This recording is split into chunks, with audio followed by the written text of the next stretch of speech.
Hi everybody, welcome to today's video message. I really enjoyed Mark's yesterday speaking about Desert Island Disc. I'd probably love the chance to go on Desert Island Disc. In fact, I'd sit there and I would maybe change the order around. So one of my favourite songs would be You'll Never Walk Alone. Not just from a personal point of view, but I think it's quite a spiritual song. My luxury item would be a boat to get off the island. The book that I chose would be 150 different ways to escape a desert island. My final song would be Help, I Need Somebody, help me get my feet back on the ground. And I guess my favourite Bible verse would be not to be afraid when the waters pass over you in Isaiah. I thought today I'd tell you another story about college days. When I was in college, I've already said we got up to one or two different antics, and in my first year I lived in, and the college building was a really old, ancient building set in the centre of Glasgow, and the boys' dormitories were on the 4th and 5th floor. The girls' dormitory was on the 2nd floor, and my friend and I, Jonathan, that I spoke about in the other video, Jonathan and I knew that the girls had a prayer meeting every Tuesday night, and so we thought we would surprise them one Tuesday night. Now there were clear rules that girls weren't allowed in boys' floors and boys weren't allowed in girls' floors and all of that. So what we did was we went to a friend's room on the 5th floor, and we knew that his room was straight above where the girls' room was on the 2nd floor, where they were having their prayer meeting. So we were up on the 5th floor, they were on the 2nd floor.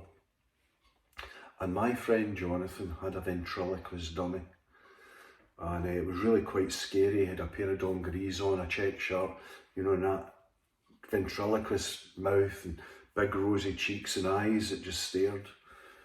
And Jonathan and I got a length of rope and we tied it around his neck, and then we clambered up onto, this old building had really wide ledges, and Jonathan got out onto the ledge and I held his legs and we lowered the dummy down outside the room, and the girls had the curtains drawn, and as they were praying we began to swing the dummy and it began to tap on the outside of the window, and they obviously opened up the curtains because we could hear from down below this terrible shriek of horror and fear.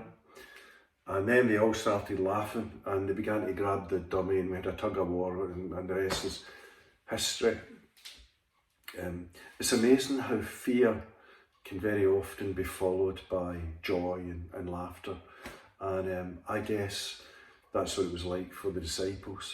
You know, we've talked about the resurrection, and they were actually in great fear, and how that fear was replaced by joy. In fact, when you look at the Bible, many of God's appearances to people are accompanied first of all by fear, and then when people realise it's the presence of God, it's then they respond, and often there's reverence and very often there's joy, and that's what it was like for the disciples, that sometimes when the presence of God falls, fear is replaced with joy.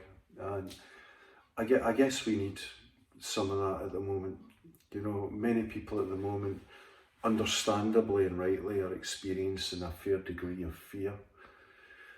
And in those moments of fear, in those moments of apprehension, we need to try and find ourselves in the presence of God, that we might hear his words to us, that we might know that he's with us, and that in a supernatural way, somehow as we sit before God, we can allow his joy to come upon us.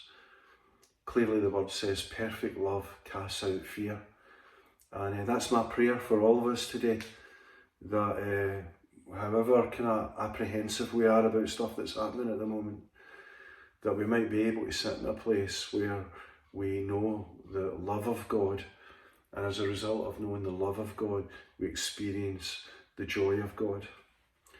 So lots of people, as we found out from use from the study, find it really tough at the moment my heart really goes out to them, as I'm sure yours does too. Let's continue to pray for one another. Someone actually reminded me of the moment where Moses lifted up his staff at the Red Sea, and then again against the Amalekites. We talked about that the other week.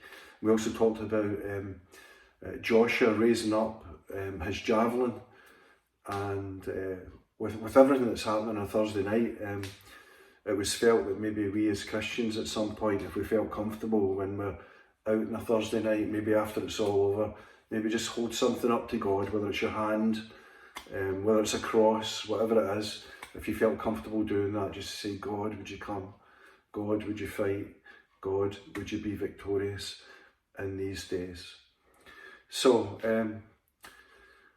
have as good a weekend as you can, folks. Stay safe, and we'll see you on Sunday. Praying for you all. God bless.